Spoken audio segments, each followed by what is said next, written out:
Ang mabuting balita ng Panginoon, ayon kay San Juan.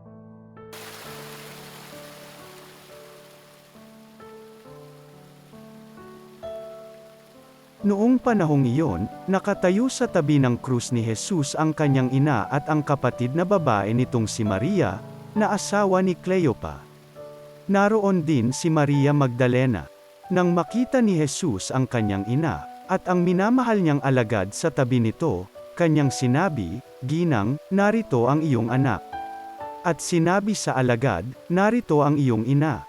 Mula noon, siya'y pinatira ng alagad na ito sa kanyang bahay. Ang mabuting balita ng Panginoon.